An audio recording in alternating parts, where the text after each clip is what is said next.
Dan antusiasme warga juga sekarang ini, karena bagi mereka warga itu hanya dibutuhkan oleh para elit itu untuk mendulang suara sebagai syarat bahwa nanti si elit terpilih kan. Setelah dia terpilih, mereka sudah lupa dengan janji-janjinya, sudah tidak ingat lagi dengan problem-problem yang dihadapi. Problem yang hari ini kan bagaimana rata-rata problem yang utama itu ekonominya, gitu.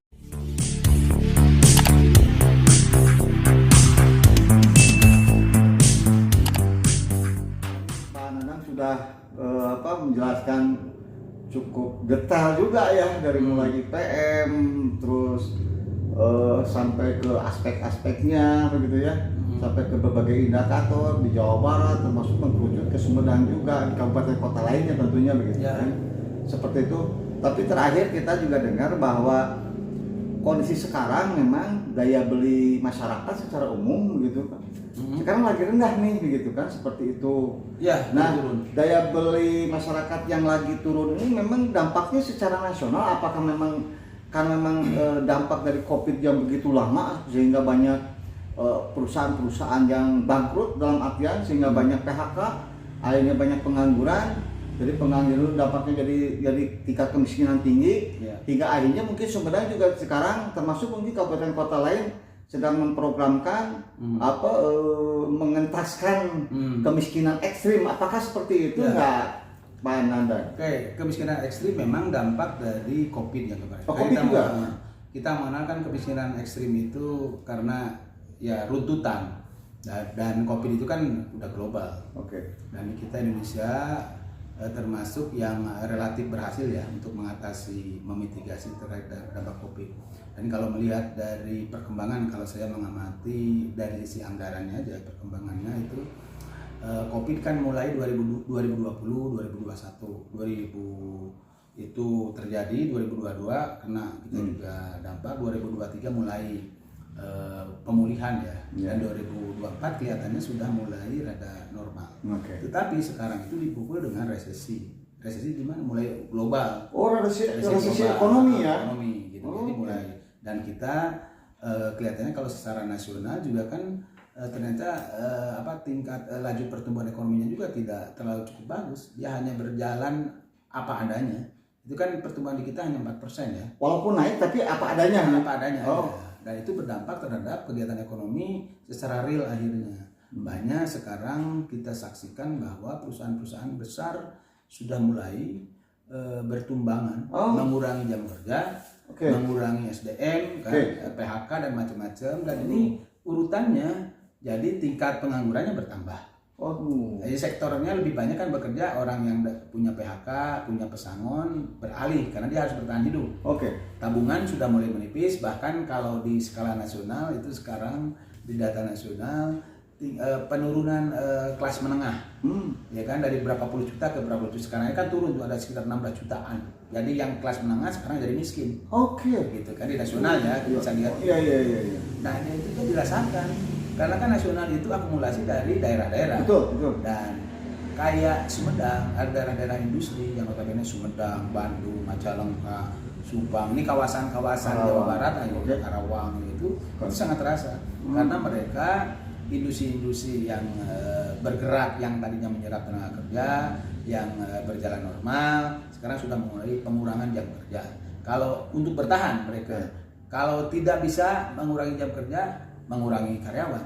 Contoh real ini yang sebelah rumah yang Polipin ya. Polipin sudah mulai. Anak saya kebetulan di Polipin, dari seminggu 6 hari berkurang kan, berkurang menjadi 5 hari, seminggu jadi 4 hari gitu kan.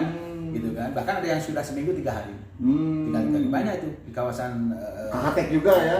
Rata-rata begitu ya, otomatis penghasilan mereka kan berkurang. Penghasilan berkurang, daya belinya pun pasti berkurang. Siap. Ya kan, daya beli berkurang. Dan itu kalau melihat kepada indikator di daerah dari sisi APBD, terutama dari sisi PAD-nya, itu udah mulai kelihatan. Pajak restonya pasti berkurang. Pajak hotelnya pasti berkurang, ya kan. Terus yang paling real ini pajak parkir. Yang gitu kan sudah mulai itu.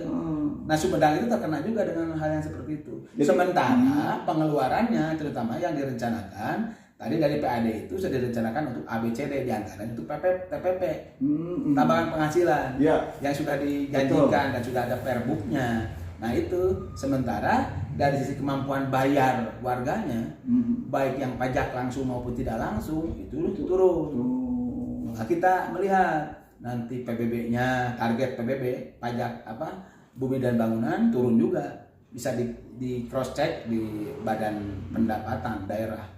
Itu menurun juga, otomatis itu sudah mulai sekarang kan. Nah ini juga lagi rame pilkada ya sekarang ya. Kira-kira kondisi masyarakat sekarang itu lagi sakit gitu lah, ekonomi masyarakat itu sedang sakit gitu. Bahkan terjadi penurunan level dari menengah menjadi miskin ya. Kira-kira arah kebijakan nih bagi para kandidat begitu ya, ketika mereka memimpin, yang dikerjakan apa dulu sih untuk menyelamatkan masyarakat, ekonomi masyarakat kita ya. Kan? Kalau saya mungkin yang harus segera itu visi ekonomi ya, harus ditolong dulu di sini visi ekonomi. Bagaimana memastikan si kepala daerah itu agar yang tadi itu menahan yang punya pekerjaan supaya tidak terkena PHK. Oke. Atau yang sudah kena PHK itu uang ininya harus dikembangkan agar dia bisa bertahan hidup. Nah dengan cara apa kan gitu ya? Sehingga memang harus didorong usaha-usaha informal. Usaha informal dan pemerintah harus berperan di situ. Strategi-strategi seperti itu yang harus ini.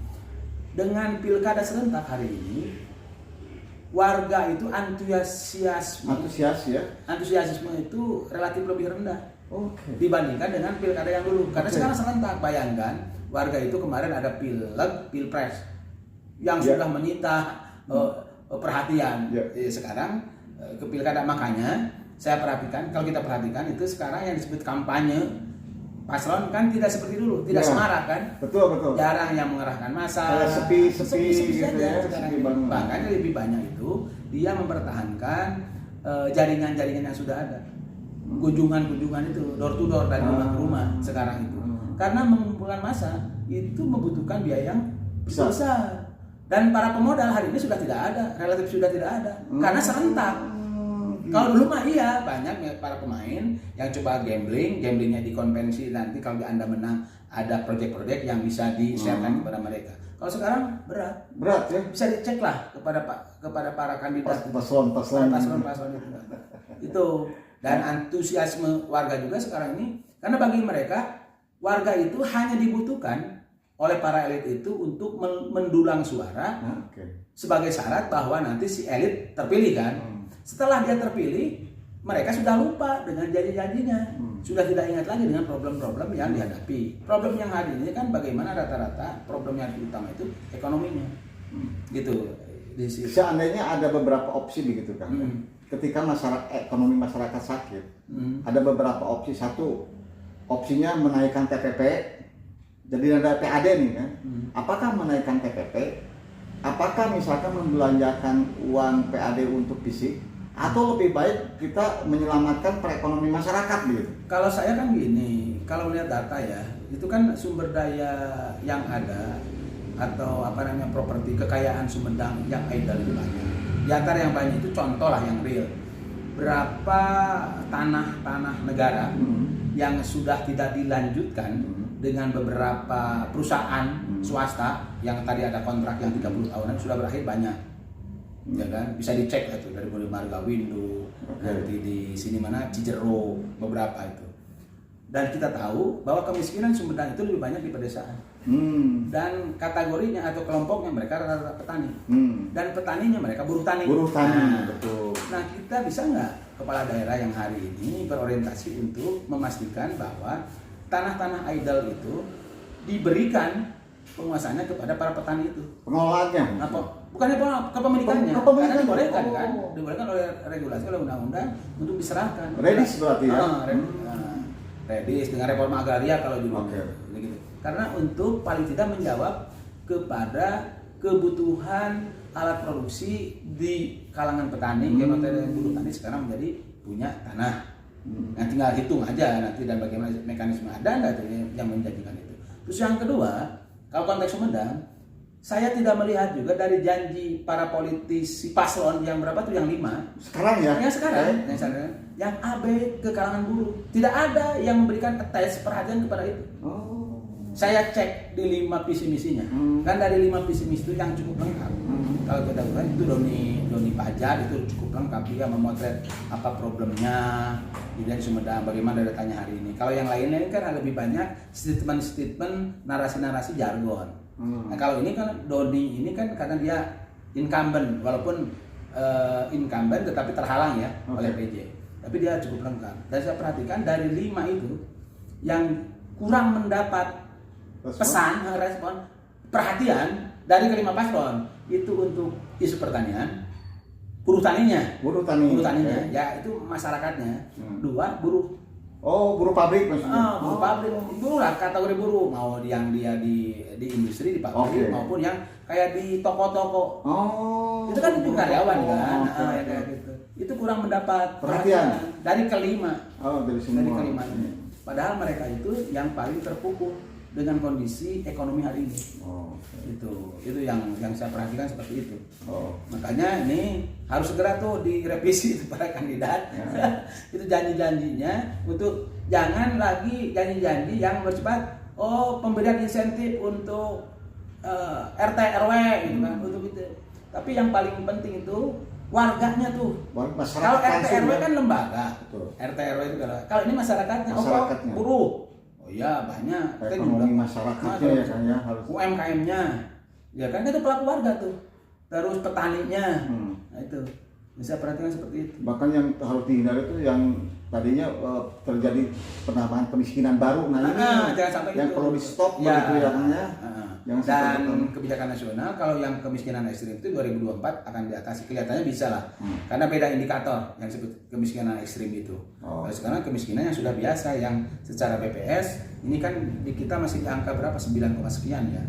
Jadi cukup besar juga, cukup tinggi lah gitu. Tapi pada intinya juga kalau disimpulkan tadi mungkin Pak terakhir bahwa kondisi masyarakat kita, ekonomi kita sedang sedang sakit lah ya gitu, ada apa-apanya nih gitu. Tidak baik-baik saja gitu, seperti itu ya.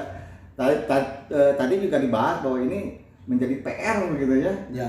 Untuk saat ini, saat pasca demokrasi ini juga menjadi PR para kandidat seperti itu. Ini PR yang sangat berat lah. Ini kalau saya ingin kembali lagi bahwa untuk mengukur keberhasilan kepala daerah, dalam hal ini kepala daerah dia sebagai pimpinan puncak sebuah daerah, itu dulu dilihat dari yang tadi outcome, indikatornya dari IPM. Dan yang dilihatnya itu adalah perkembangan perubahan IPM-nya per tahun, bukan dilihat dari si urutan yang tadi. Itu. Tentu saja ini harus menjadi concern kita, concern para paslon untuk meningkatkan kinerja itu. Karena paslon itu punya wewenang dan punya sumber daya dan punya organisasi. Paslon itu sumber dayanya apa? Yang digenggaman dia adalah APBD. Kalau saya, bagaimana kepala daerah punya visi ekonomi ke depan dan memastikan agar suasana suasana ekonomi, perdagangan, barang dan jasa itu bisa lebih didorong, lebih maju kembali. Jadi belanja warga itu harus didorong, belanja warganya tentu saja dengan kegiatan aktivitas ekonomi itu. Sementara kalau yang untuk pendidikan, kesehatan kan semua hampir itu dipenuhi dari APBN. Gitu. Maka inilah yang harus mengkreasi para paslon ini untuk ke depan di sisi itu. Saya kira itu. Oke, begitu pemirsa, closing statement dari Kang Nanang ya, dari Pak Nanang. Saya ucapkan terima kasih banyak Pak Nanang. Mudah-mudahan ini menjadi ilmu yang berkah buat kita semua ya. Termasuk yang menjadi masukan untuk tadi langkah ke depan kebijakan para paslon begitu ya, para kepala daerah seperti itu, yang pada intinya juga satu tujuannya untuk mensejahterakan masyarakatnya gitu kan ya. Nah, seperti itu. Mungkin itu saja pemirsa untuk podcast kali ini ya. Ya mudah-mudahan kita bisa ngobrol bareng lagi dengan bahasan yang lain ya. Yang mungkin tidak kalah serunya untuk dibahas begitu ya Pak Nanang. Oke, itu aja pemirsa. Saya ucapkan terima kasih. Assalamualaikum warahmatullahi wabarakatuh. Oke, terima kasih. Like, comment, and share. Terima kasih. Assalamualaikum